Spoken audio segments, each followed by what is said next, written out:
It begins with the discovery of witches.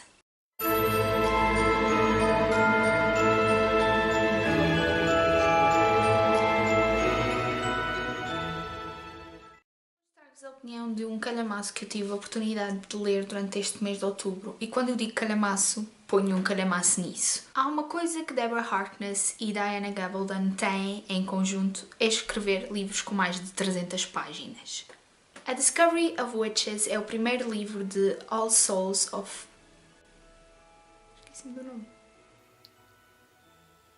All Souls Trilogy. A trilogia se chama só All Souls. Estava difícil. Este livro já tem edição portuguesa, chama-se A Noite de Todas as Almas e é editada pela Casa das Letras, se não estou a erro, que pertence à Leia. Eu tenho o livro físico, foi a Neuza que me deu. Ela estava sempre a insistir que ia ser um livro que eu ia gostar, porque eu gosto de fantasia e gosto de história. E ofereceu-me o primeiro e o segundo, que estão lá na ilha. Dei a vantagem de ter o meu Kindle, porque eu apetecia-me ler o livro, só que o livro não cabia dentro da mala, e foi uma confusão para trazer, então saquei o e-book. Muito brasileiro, saquei. Eu já tinha começado a ler em setembro o livro, mas achei que seria propício deixá-lo para outubro, que é o mês do Halloween, e não me arrependi, apesar de ter demorado o mês quase inteiro a ler o raio do livro, porque infelizmente eu não tenho tempo, ou muito tempo, e este livro é enorme. Às vezes eu até acho que é um bocadinho demais, mas isso é mais à frente. A Discovery of Witches, ou A Noite de Todas as Almas, como queiram chamar, conta a história de Diana Bishop, que rejeitou a sua herança de bruxa. Ela pertence a uma geração de feiticeiras e de bruxas legendárias, e Diana sempre rejeitou esse dom. Diana encontra um livro particular, um manuscrito que muitos procuravam, o Ashmole 782, que contém segredos que muitos lutarão para ter. Ninguém sabe muito bem o que é que tem o livro, sabe que relaciona todas as espécies que existem neste mundo de Deborah Harkness, como os vampiros, os demónios e as bruxas e os humanos, e que ele será importante para uma profecia ou para o futuro destas espécies. Diana, que era a bruxa que não queria nada com os livros de feitiçaria, acaba por encontrar o livro, porque ela é uma historiadora e estava numa biblioteca quando o livro lhe veio literalmente parar às mãos. A partir dessa descoberta, Diana é lançada entre a guerra entre vampiros, bruxas e demónios. Todos lutam por um poder, uma congregação que rege as leis entre eles e os humanos, de forma que exista uma coexistência pacífica. No entanto, para ajudar a festa, Diana conhece também Matthew Claremont, um vampiro com 1500 anos, literalmente, com aspecto de 30 e poucos, por quem ela se apaixona, e ele por ela, apesar deste relacionamento ser proibido pela congregação, do qual o irmão dele é líder, pelo menos por enquanto. Estão a ver a confusão que para aqui vai. Isto é o início da história, eu não vou contar muito mais porque senão é spoiler, mas a Deborah Harkness, por ter sido ou por ainda ser historiadora, consegue incorporar elementos históricos que aconteceram verdadeiros numa história de fantasia, no seu world building, que eu gostei muito, eu gosto muito de história, daí estar apaixonada por essa parte do livro, mas, e aí vem o grande mas, o problema dela é que ela não sabe quando é demais, quando ultrapassa a fronteira. E às vezes os parágrafos tornam-se entediantes, mesmo, entediantes. E tem que passar para a frente. Por isso é que eu acho que o livro é demasiado grande e podia-se ter tirado para aí umas 100 páginas.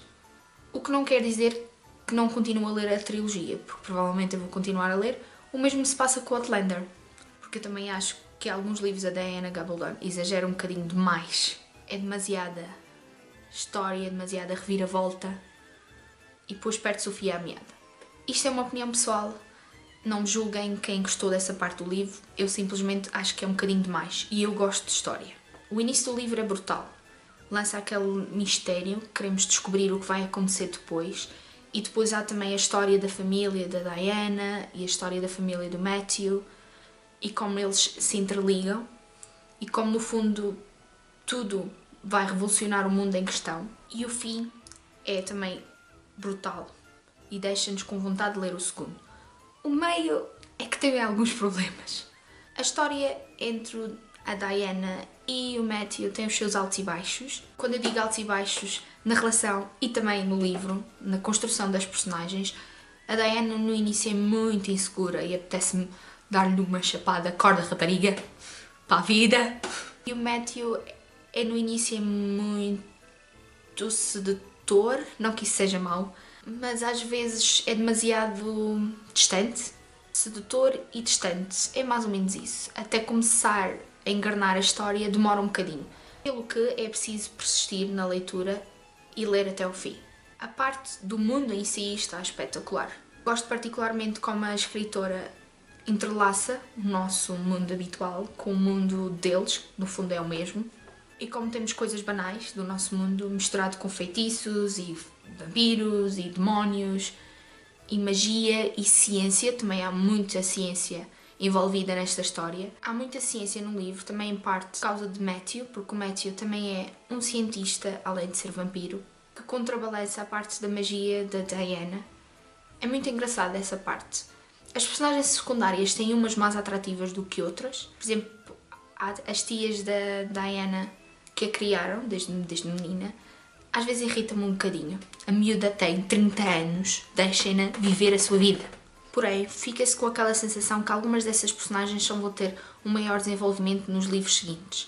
Este é mais para assentar alicerces para construir a grande casa que será a trilogia, assim eu espero. Espero ler o segundo em breve. A Neusa falta-lhe ler o terceiro e ela até propôs que lêssemos em conjunto. Entretanto vou voltar à Ira, por isso sou capaz de trazer o volume mesmo, o físico, apesar daquilo ser gigantesco, não sei como é que vai caber na mala. Fiquei com muita vontade de ler o segundo, fiquei, até porque o segundo passa-se numa diferente época e não vou-me alongar muito mais.